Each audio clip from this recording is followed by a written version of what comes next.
Is freedom really free? For the longest time, I've been obsessed with freedom. Freedom is my main mission in life, or it has been for the greater part of 7 years.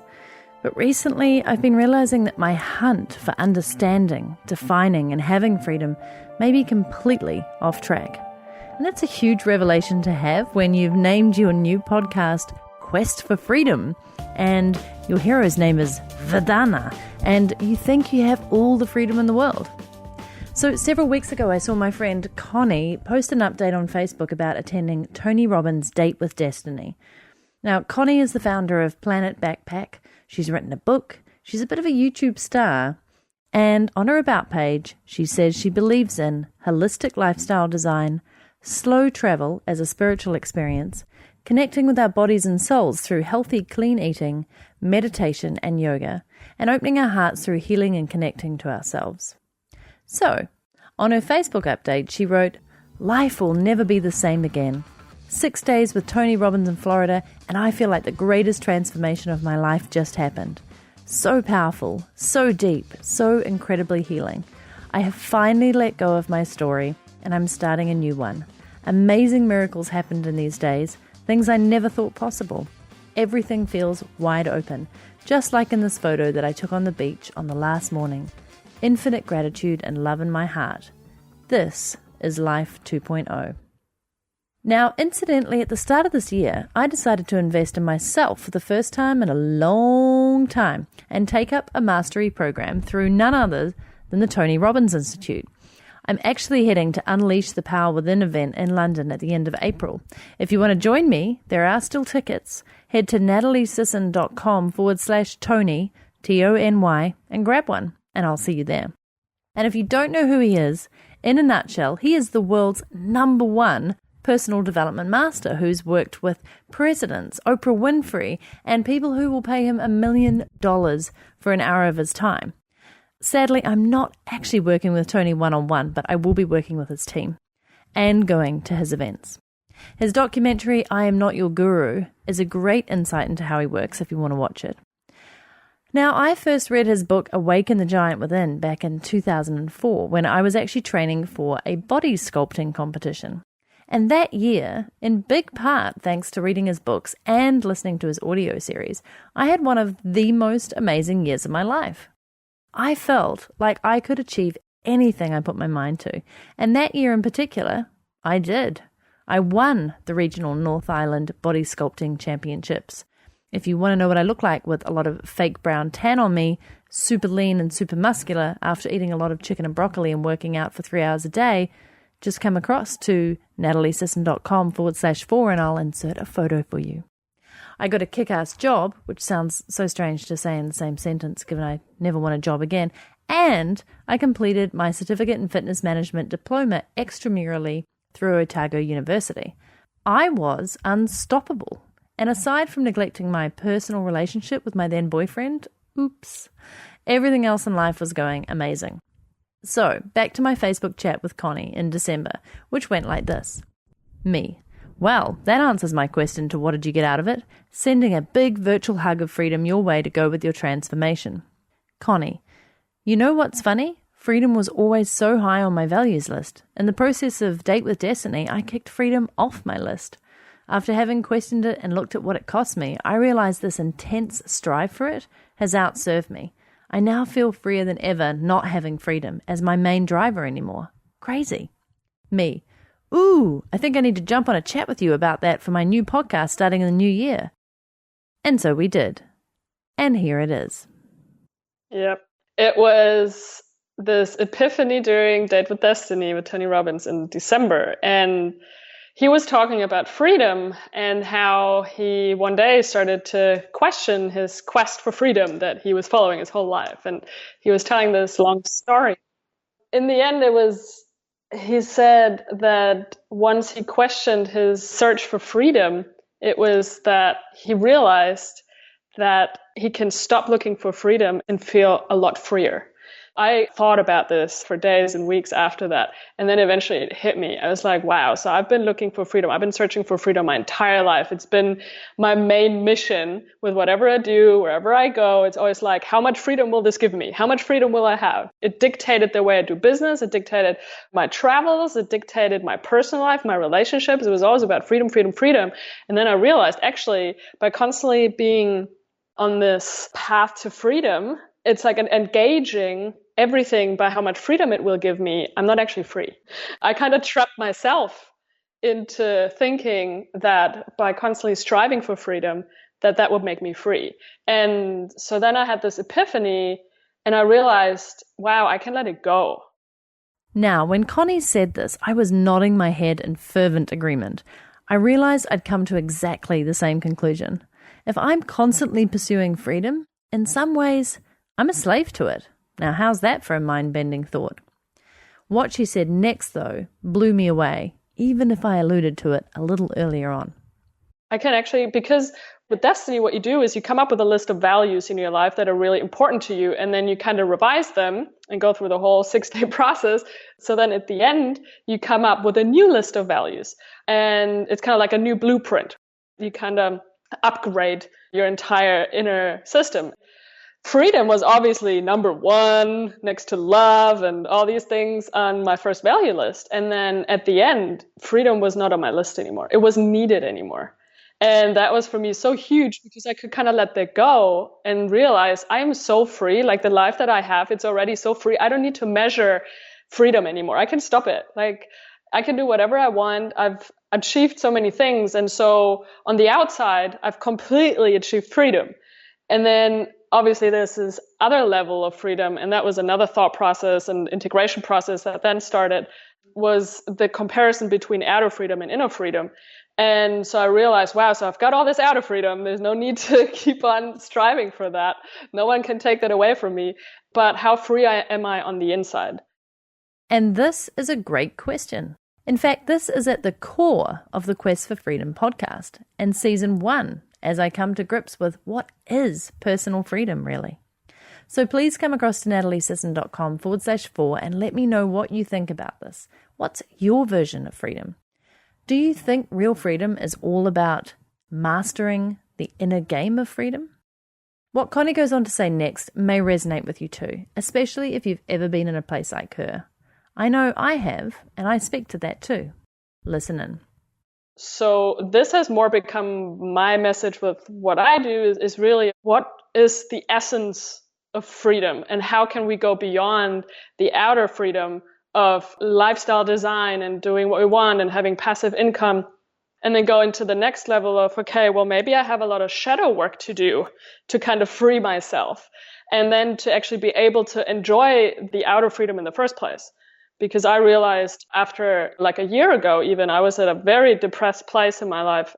I was doing really bad, like emotionally on all levels. It was one of those times where you kind of question everything and you don't see a purpose for yourself in life. Like I didn't have a mission anymore and everything was going well on the outside, but on the inside, I was super unhappy. I was depressed. I couldn't appreciate anything I had. I was sitting in Bali in this amazing villa with pool and, life could not have been better on the outside, but on the inside, it was a train wreck. So yeah, that was the next level. And then for me to now realize, okay, wow, so there is this whole freedom thing.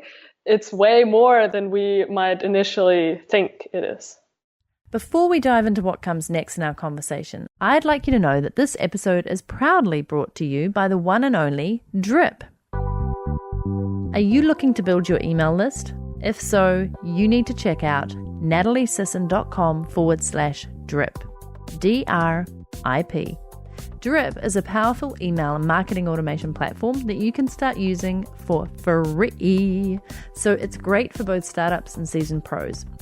Basically, you get better than MailChimp pricing, but you also get automation like Infusionsoft that frees up your time and removes you from having to work inside your business all the time. With Drip's Visual Builder, which is pretty cool, you quickly and easily can build funnels that would take you weeks inside of Infusionsoft. And trust me, I know that.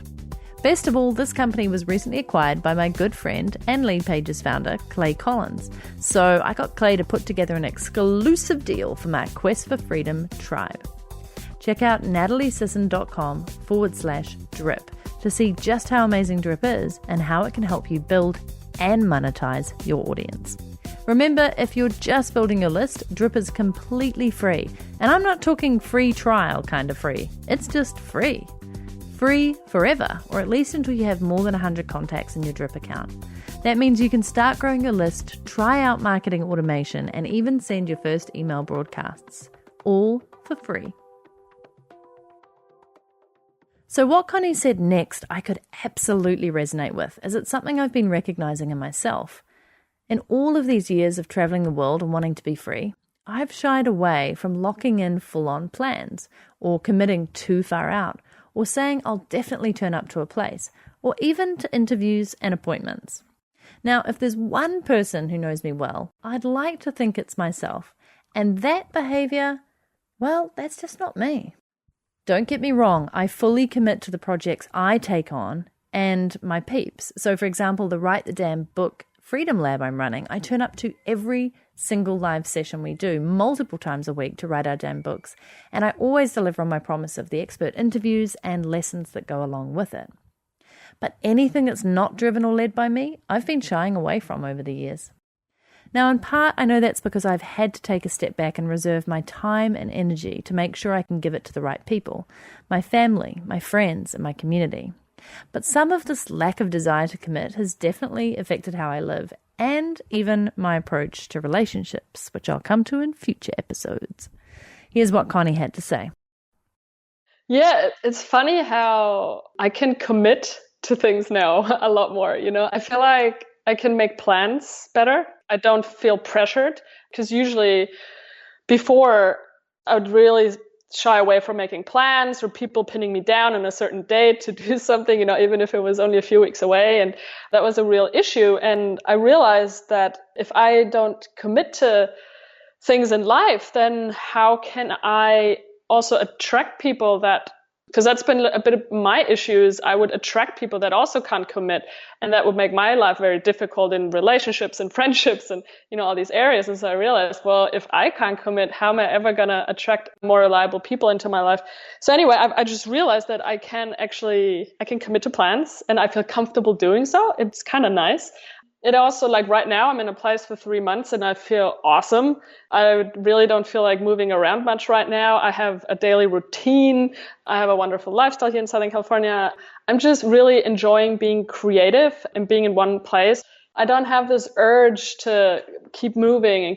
I feel like I'm at such a inner peaceful place with myself at the moment that, there's no need to change that or to distract myself or to kind of not feel something. Because a lot of times I would travel or I would do all these crazy things because I didn't want to feel something. And so I went out and, I don't know, bought the next plane ticket, or, I went out, whatever you do, or you look for love, maybe in the wrong places. And so because, there's something we don't want to feel. And so I'm at a point where I have really so much better access to my own feelings and to what's going on inside of me. And I have a very regular meditation practice now, even way more now, especially since Tony Robbins, just because I realized how important it is to check in with my feelings every day and to gauge where I'm at.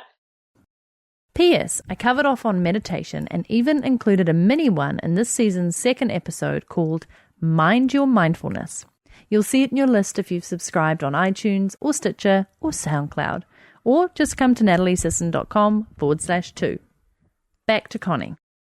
And generally, if I look back to now about a year ago or a bit longer, and then where I'm today, it's really like back then I was doing the 4-hour work week. I was doing, I was just surfing all day and going to yoga and reading and hanging out with people and literally just like doing the 4-hour thing and barely sitting at my laptop, barely doing anything, not being creative, not creating anything really.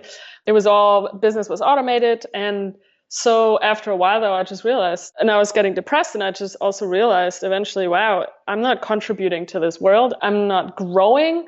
I'm not giving people anything. I'm not helping people. It was like this spiral downwards. And I realized just how important it is to really have something in life where you feel like you're contributing and you're kind of changing the world, or at least that's kind of, I guess, what I need maybe.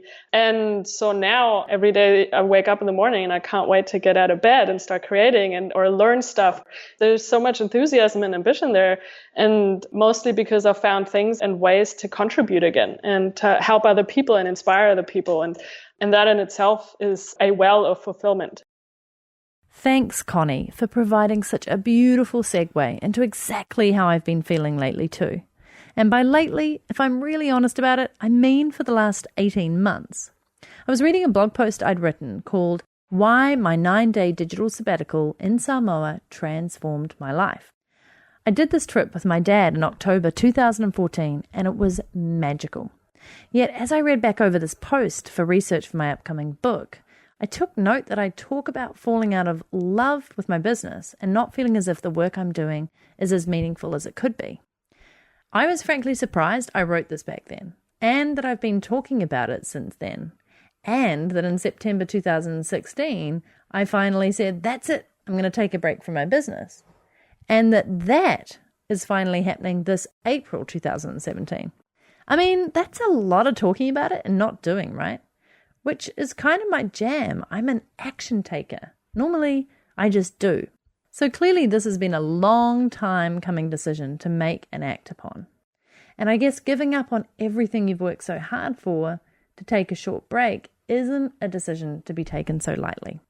But for the last 2 weeks, my decision has been well and truly validated by 2 amazing events I attended. New Frontiers and the Inspiral Summerfest, where I met some of the smartest, most innovative, world-changing changemakers from around the world. My mind was expanded beyond belief. My heart was filled with passion and joy for which of these areas I could throw myself into and how I could help to be part of the change and the solution. And here's just a sneak peek into what I'll share with you in the next episode and a glimpse into the kind of speakers I heard from and met. This is Caitlin Powers. Now, if we continue our energy status quo, this is where we'll be mid-century. Now, there are 2 problems with that. The first is that one single species, humankind, will use more energy than all of the other species on our planet combined. The other problem is that fossil fuels can't sustain this level of consumption. In fact, there's only one energy source that will, and that's the sun, providing us with 89,000 terawatts of energy. Now, it's worth stopping and noting here that sunlight is all the energy that we have here on Earth. Sunlight is our direct sunlight, it's our wind, it's our hydropower, it's our wave energy, it's even the fossil fuels that we pull up from underground. We need to know how to use all those sources of energy, especially the ones that we have in the world immediately around us. But most importantly, we need to know how to directly harness sunlight and store it over long periods for the survival and the thriving of our species. Intrigued? I've got so much more from where that came from, and better sounding audio too. So tune into the next episode by subscribing in your favorite podcast player to Quest for Freedom. And don't forget to come across to nataliesisson.com/4 to leave your comment on what inner freedom means to you, or simply to discuss anything that's resonated with you in this episode.